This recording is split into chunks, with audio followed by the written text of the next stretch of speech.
Hi there, and welcome to this video. I know the title seems like, what kind of crazy crap is this, Daisy? Like, what are you about to talk about today? Bear with me, okay? I know that it sounds crazy, but I want you to hear me out, all right?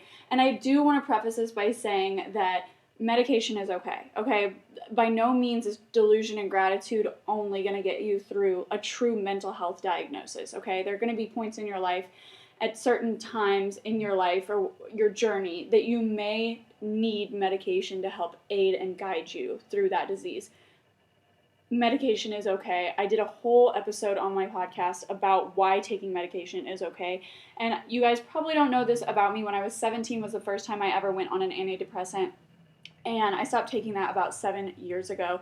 And then shortly after that, 5 years relative, I did get addicted to alcohol, and I was suffering from alcohol abuse for about 4 years until I got sober. April will be 3 years that I have been sober, and because of getting sober, I just have been like kind of shoved and pushed into this new world of self-discovery. Like, I had to really stop, take inventory of my life, look at what I did, look at what I enjoy to do. Like, I had to literally rewrite everything about my life. That's what you have to do when you get sober.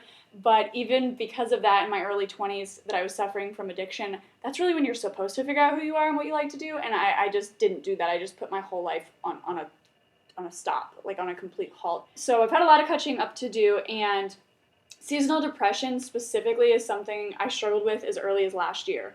I had a surgery, an emergency surgery on my abdomen, and I would wake up every single day and I would come to this spot on my couch and I wouldn't move for months. And I was in therapy at the time. We kind of talked, my therapist and I talked about how that might have been because of like all the medications I was on in the hospital and wasn't on anymore could have definitely affected my mood, and that's why I felt such a drastic change and pull into this dark space. If you've suffered or do suffer from depression, then you truly understand. But if you don't, I really cannot convey to you how it feels. It's very indescribable. It's so hard, again, to convey. It's just so cold and dark, and it just feels hopeless and helpless. And I could use all the adjectives in the world, but really you don't know unless you've been there. And I have been there, so I'm not just speaking to speak, okay? I understand. And I want to talk about some things that I've done that I think helped me not fall into that this year. Specifically this season, this winter. It is freezing in my house right now. I have my furnace on. I don't know why. It's so cold. But that's besides the point. I was really surprised and realized I wanted to make this video when I realized that I'm happy. I went to my PCP today and we were just talking about how I was feeling. And because of the company that I go to, they are required and always ask, like, how are you feeling? Do you feel down? Do you feel depressed? They ask a whole bunch of questions. They're required by their policy to do so, and just to check in on you and your mental health. And I think that that's really beautiful. And I think that we also need to remember to do that for ourselves. And these are some of the things that I have done proactively to, I think, fight off those winter blues, if you will. And I know the title says with delusion and gratitude. And it's true. It's true. Let me explain what I mean, because I know you think I'm crazy right now. It's okay. It's okay. I know you do, but we're going to get there. Okay. Delusion can be dangerous, right? It can be negative. Like, if you believe and truly think in your soul, heart, and mind, body, and spirit that you're an alien. That's not helpful. That's not good. That is an example of negative delusions that are not going to be helpful to your life or conducive to what you're trying to do. Or if you get a very serious diagnosis from a doctor and you just truly believe that it's not real. That's an unhealthy, negative delusion. You know what I'm saying? We're talking about positive, helpful delusion, okay? Things that aren't hurtful. And what's really hard about depression is it tries to convince your mind that you are sad, that you are hopeless, that you have nothing to live for, that all things are bad all the time. And so you have to fight that. You really do. You've got to fight it. And motivation is an unreliable, unresponsive, don't know where she is when you need her kind of friend. You know what I'm saying? So to be motivated, you have to move. You got to get up. Sad people don't sit on the couch all day. Sad people get out of their... Happy people don't sit on the couch all day. Happy people don't live their life in their bed. Oh my gosh. I lived so much of my life out of my bed. I did everything out of my bed. And I made it very, very clear to myself that when I got sober, the only thing that would be done in my bedroom is sleep. And that's it. And that's all that's done. And my sleep has improved tenfold. But that's like a whole nother thing. But eventually, I had this weight on my chest. And I was just like, I just want to be better. Like, I don't want to be like this. I got tired and fed up. And if you struggle with depression, you probably know that the longer you're depressed, the more irritated and frustrated you get with feeling depressed. The more you don't want to be depressed. At least that's my experience. So that desire in me started to grow and build up, and I was like, what can I do? What can I do to change this? What can I do to fix this? And I was in talk therapy at the time. So again, we think that, maybe some of the medications made it easier for me to fall in such a deep, dark slump. But what helped me is I started reaching out. I started reaching out for resources, self-help books, podcasts, motivational YouTube videos, inspirational videos, quotes, Pinterest stuff that was positive and uplifting and inspiring, because I needed to feel that. So I was looking for it. I was searching for it, okay? And I was listening to a podcast one day, and I heard a guy say that he is fully convinced that he cured his depression by writing a list of what brings him joy. Now, that's not as easy as that sounds. I mean, he didn't just write the list and then he was better. He wrote the list because he took inventory of what actually brought him joy. He had to sit down and really sit with himself and be like, what does make me happy? What do I like? How am I going to feel fulfilled? What should I focus on when I need said fulfillment? And he wrote this list, right? And it was things that were free, things that were expensive, things that he could do outside of his home, activities he could do in his home, doing no activities, whatever it is, figure it out. Because if you don't know what brings you joy, you ain't never going to be able to find no joy. You know what I'm saying? I mean, come on. That's common sense. Let's be logical about this. What is this, Daisy? I'm driving myself crazy with these arms. So that's what I need you to do, okay? Because that's what I did. I figured out what brings me joy. I don't know. What do I like to do? I don't know. So then now I have a place I can reference anytime I start to feel it kicking in. I start to feel it coming. I start to feel the sadness. I start to feel the off moods. The weather starts to get a bit gray. My feelings lack a lot of color and luster. That's when I take that notebook out, okay? And I'm going to look at that list and I'm going to figure it out. I'm going to be like, what could I do today? What fits my needs and my budget and how I feel, and if I'm going to leave the house or if I'm not. And it has been so useful and so helpful, okay? Because you are in control. Like, you have to take control to figure this out, right? Okay? The only person that you are destined to be is the person you choose to be. So do not put yourself in a box, okay?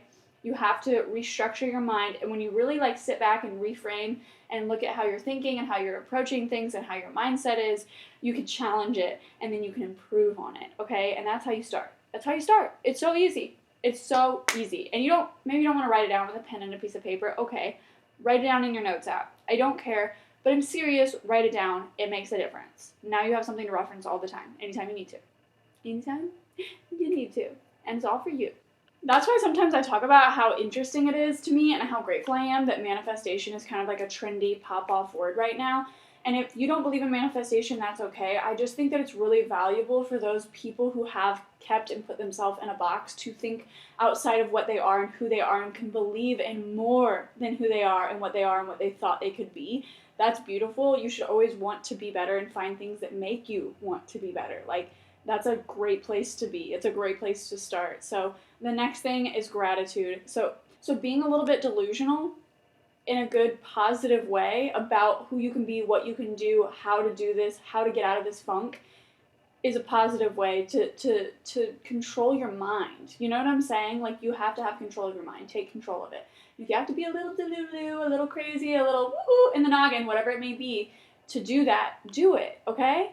That's beautiful, and I think it's helpful, and I think that we should, okay? We should just be the littlest bit delusional. Again, we're not out here thinking we're an alien, okay? Or reincarnated royalty. But we do need to know that we are capable of what we put our mind to. If you think you can, you're halfway there. Okay, my French just kicked on. Hopefully that doesn't I'm using my camera audio and a mic right now, so hopefully the furnace doesn't bother you too much. Okay. Now, the next thing is gratitude. So not only do you need to, like, have some delusion, control your mindset, and figure out what brings you joy, and come back to that notebook, go do the things, but it's to be grateful. It is hard to be in a place of gratitude often. So it's not necessarily hard to be grateful or to have gratitude for something or someone, but it can be hard to always be in that headspace. It's challenging. It's a lot of work. I'm working on it every single day, but I am so much further than I used to be. And I do that by writing what I'm grateful for, especially if I start to feel like I'm slipping into like this sadness, this place of like, what's the point? I write down what I'm grateful for, because that's the point. Okay? And the feeling that it gives your soul, the feeling that penetrates your body when it gives you the chills and you're just like, yeah, this is what it's about, man. That is the place you want to be in. And again, it's hard to be there often. And so I'm working every single day to be there more. And being grateful and having gratitude makes you so present. It makes you so aware of your surroundings and what's going on. I just got my hair stuck in my earring.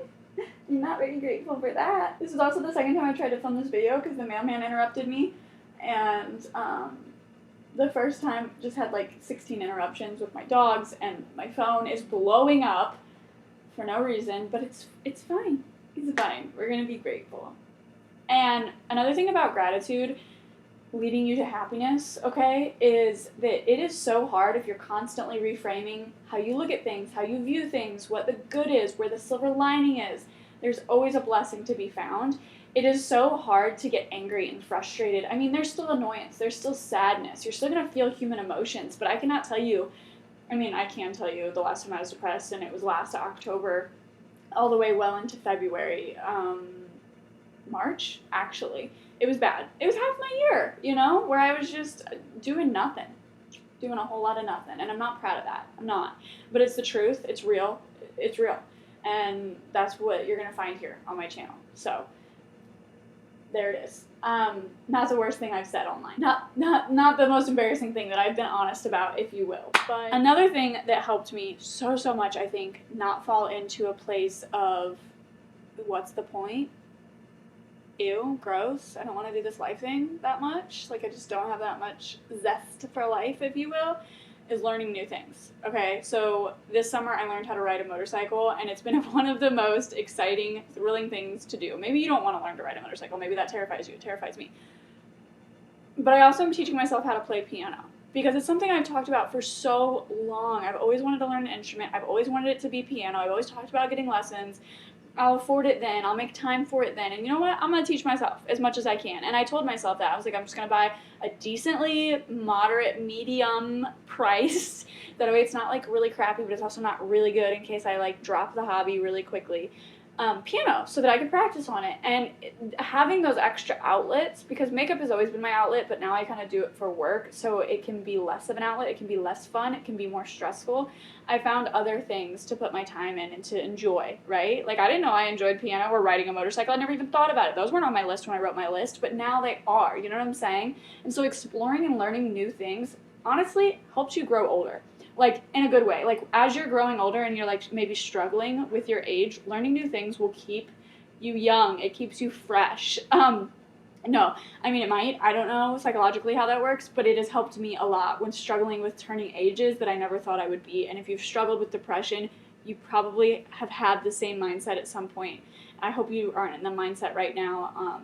Depression is a mental health disorder that you probably will struggle with on and off your whole life, but these are ways that I've found to proactively combat these behaviors and these feelings, and I'm very, very grateful for that. So just remember, okay, to be mindful, to be a little bit delusional in a positive way, to be grateful, and to figure out what brings you joy. And I promise then you'll have so many resources you can use yourself to figure it out. Of course, if you feel the need to go to therapy or take medication, talk to a doctor, talk to a PCP, talk to a psychiatrist, talk to a therapist, whatever you feel like is the right step for you in your life. Those resources are there for you for a reason, okay? It doesn't make you weak. It doesn't make you less than. It doesn't make you any less strong, okay? It doesn't make you any less worthy. That is sometimes still necessary. Again, I have a whole podcast episode on why medication is okay, and I'll put that up. And I also feel like gratitude is key. Mindset matters. I have a whole playlist of my podcast where it's all about self-help, growth, motivation, and things like that. If that's something that you're interested in, or you're looking for resources, you're looking to hear from someone who did it, who was laying on a bed that had mice living in it. I can't believe I just said it on the internet, but it's true. It's true. That's probably the most embarrassing thing I've ever said. I've only told one person. I've told 2 people about that, and it wasn't a good place to be. Okay. And it's really, really hard to be in that place and fight your way out tooth and nail and change your mindset at the same time. So don't think that I'm just saying this to say it and I've never been through it and it's just so easy, because I'm not saying that at all, okay? I will leave some links to resources in the comments. And again, if you're interested in learning more about how I did things, that playlist for my podcast is here as well. I hope you guys are having the best holiday season. I truly, truly hope you do. Take some time for yourself, okay? You have to fill your own cup up. I love you guys all so much. Thank you for watching this video. I hope you start feeling better so soon, and I will see you all in my next one.